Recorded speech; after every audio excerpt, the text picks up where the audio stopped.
Paz, Irmandade, bora lá. Gente, comecei a gravar, mas eu bati a mão. Eu bati a mão e aí o que aconteceu? Bagunçou muito, eu tive que reiniciar. Ainda bem que eu tava aqui no comecinho, ó, senão não tinha parado não. No versículo 2, vamos orar pra gente iniciar novamente? Bora. Cristo, bendito, amado das nossas almas, tem misericórdia de nós por meio da tua palavra. Alicerça este ensinamento em nós. Nos conduz para mais perto de ti. Nos fala aquilo que o Senhor quer que a gente pratique e que isso fique enraizado no nosso coração. Nos ajuda, Senhor, e tem misericórdia de nós. Em nome de Jesus. Amém.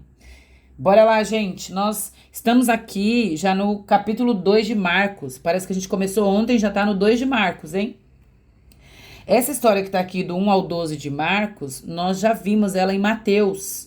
Nós já vimos. Só que lá não tinha tantos detalhes, foi bem curtinho.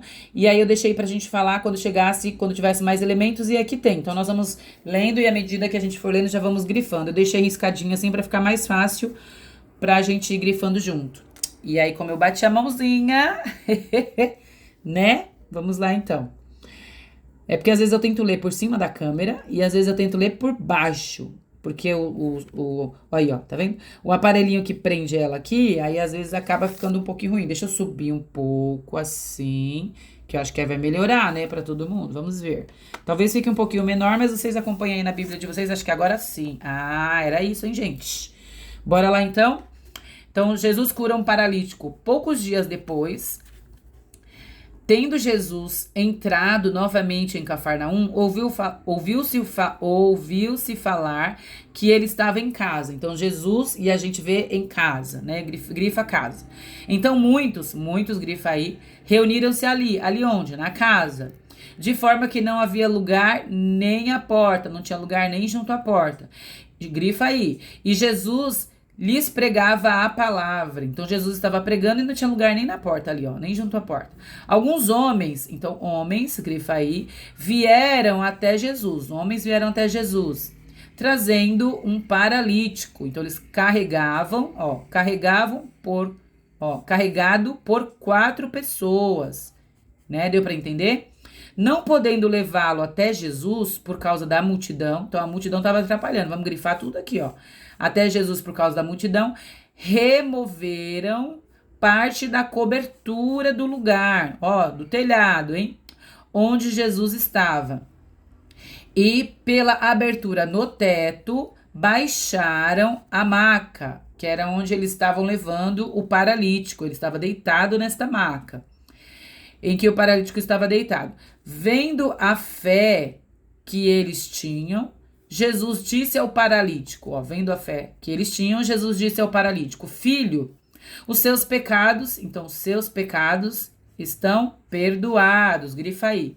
Estavam sentados ali alguns mestres da lei, pensando no íntimo, então não estavam falando, eles estavam pensando no íntimo. Por que este homem fala assim? Está blasfemando, ó. Quem pode perdoar pecados, senão somente Deus? Ó isso, ó o que eles estavam pensando no íntimo. Ele está blasfemando, porque ninguém pode perdoar pecados, senão Deus.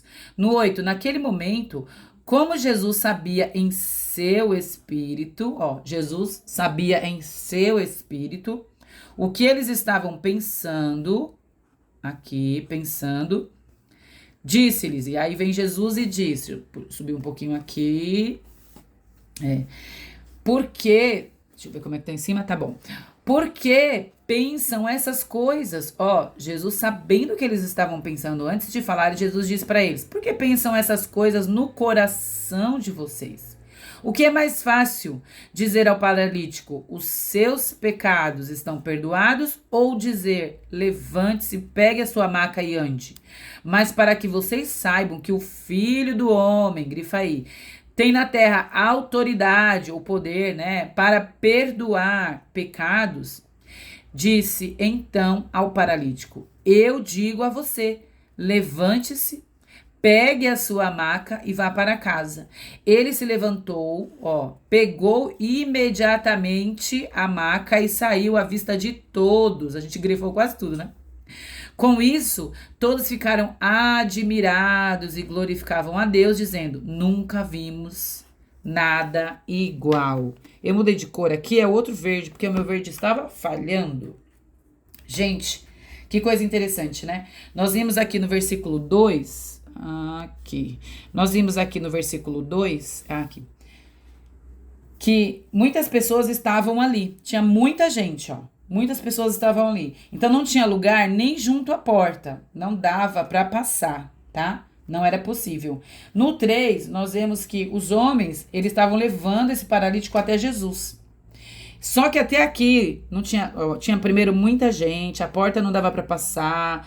Eles estavam com esse homem, o homem não andava, né? Ele tinha um problema aqui, ele tinha que estar deitado nessa maca. Então aqui a gente só vê impedimentos. Mas aí no versículo 4, aqui, ó, não podendo levá-los por causa da multidão, né? Nós vemos esses impedimentos. Nós vemos o que eles fazem. Eles não se deixaram por vencer. Então, de carregadores, porque antes eles estavam carregando este jovem, eles passam a ser escavadores. Por que escavadores, gente? Porque assim, eu preciso explicar que naquela época, né, as casas, elas não cabiam tanta gente como tem hoje casas muito grandes, né? Então, as casas, antigamente, elas suportavam aí no máximo, abrigavam no máximo, umas mais ou menos 50 pessoas, em pé e bem apertadas. Eu fui pesquisar e achei até aqui uma história com algumas escavações, que elas mostravam que essas casas tinham 5,5 metros, mais ou menos, né? Algumas casas eram isoladas, outras eram construídas em volta dos pátios e como se fosse um pátio compartilhado, né? Então, elas eram construídas em volta de um pátio. O teto dessas casas, ele era bem firme. E ele poderia ser até, por cima, a maioria deles tinha até uma camada, não tinha cimento naquela época, mas eles usavam vigas, galhos e cobriam com barro. Imagina, aquele barro seca e ia ficar bem, bem duro. Tanto é que dava até, era bem resistente, que eles podiam até andar lá em cima, né? Então, era o teto das casas. Era resistente. Mas aí o que eles fazem? Eles estavam carregando, por isso que eu chamei eles de carregadores, né? Carregavam o homem. De repente, eles tiveram que cavar um buraco lá. Eu falei cavar, né? Na verdade, é escavar. E eles viraram escavadores. Porque eles fizeram uma passagem, uma abertura no teto, passaram aquele paralítico para que ele fosse até Jesus. E no versículo 5, aí tá aqui, ó. Jesus viu a fé deles. Então, esses fatos fizeram com que eles não desistissem. Essa não desistência, Jesus viu que era o quê? Fé. Jesus diz que é ato de fé. No 6, os mestres da lei começam a pensar, eles não verbalizam, né? Eles falam no íntimo, isso é blasfêmia. Quem pode perdoar pecado? Só Deus. Esse homem está blasfemando. E Jesus lê o espírito deles, lê o pensamento deles. Aleluia, Jesus é esse, ele sabe o que pensamos. E aí Jesus já vem na lata e já diz para eles assim, por que vocês estão pensando isso? Vocês acham que é mais fácil eu dizer, perdoados estão seus pecados ou eu curar? Aí, porque se a gente for ver, Jesus, quando ele fala isso, essas duas atribuições eram atos de Deus, só podiam ser atribuídos a Deus. Então ele fala assim, o que vocês acham que é mais fácil? Eu falar, né, ou fazer? É isso que Jesus está dizendo para eles. E no 11, a gente vê que Jesus vem, no 11 e no 12, ele vem, se levante, pegue a sua maca e vá para casa. Tá aqui, ó. Deixa eu subir um pouquinho. Pegue a sua maca e vá para casa. E imediatamente ele levantou e ele foi. Todos glorificaram a Deus. Glorificaram a Deus. Eles tiveram que reconhecer que aqueles atos vinham de Deus e não podiam questionar, porque Jesus fez uma cura milagrosa, foi um milagre. E nós, né? Será que nós podemos fazer uma aplicação prática para as nossas vidas, nos nossos dias? Pensar que será que a gente está tendo fé por aqueles que não têm? Porque nesse caso aqui, esses homens que carregavam ele, é que tiveram fé por ele, que levaram ele. Está escrito, Jesus viu a fé desses homens. E nós? Será que a gente está conseguindo orar por alguém? A gente está não medindo algum esforço para ajudar alguém que esteja precisando de uma intervenção de Jesus? E aí fica uma pergunta, né? Por quem nós estamos orando? Por quem nós estamos nos doando? O evangelho é isso. É renúncia, é entrega, é doação, né? Do versículo em diante aqui, ó, do 13, já é o chamado, mais um discípulo é chamado, e a gente já viu, do 13 em diante, a gente já viu lá, né? Filho de Alfeu, sentado na coletoria, ele é chamado, e aí ele se levantou e seguiu Jesus. Então, Jesus chama mais um aqui, mais um discípulo, ele já tinha chamado os outros dois, né? E aí nós vemos aqui que acho que é do 13. Vamos ler aqui do 13? Diz assim, ó. Cadê o 13? Ah, é lá embaixo, ó. Ah, pode ser aqui em cima, ó. Que ele estava reclinado à mesa na casa de Levi. Muitos publicanos comiam com ele. É no 15, ó. No 15, ó. É isso mesmo. Jesus estava reclinado à mesa na casa de Levi. Muitos publicanos e pecadores comiam com ele e os seus discípulos, pois havia muitos deles que seguiam Jesus. Quando os mestres da lei, que eram fariseus, o viram comendo com pecadores e publicanos, perguntaram aos discípulos: por que ele come com publicanos e pecadores? Ouvindo isso, aí Jesus responde: eu vim, né? Jesus responde aqui, ó: não são os que têm saúde que precisam de médico, mas os doentes. Eu não vim chamar justos, mas pecadores. E aí é lindo porque a gente já viu que essa coisa de reclinar-se à mesa, isso demonstra, ou demonstrava naquela época, comunhão, um vínculo de amizade até talvez, né? E os fariseus veem isso como algo afrontoso, algo estranho, né? A atitude de Jesus é contrária aos padrões de religiosidade daquela época. E para hoje seria também, eu creio, né? São desabafo.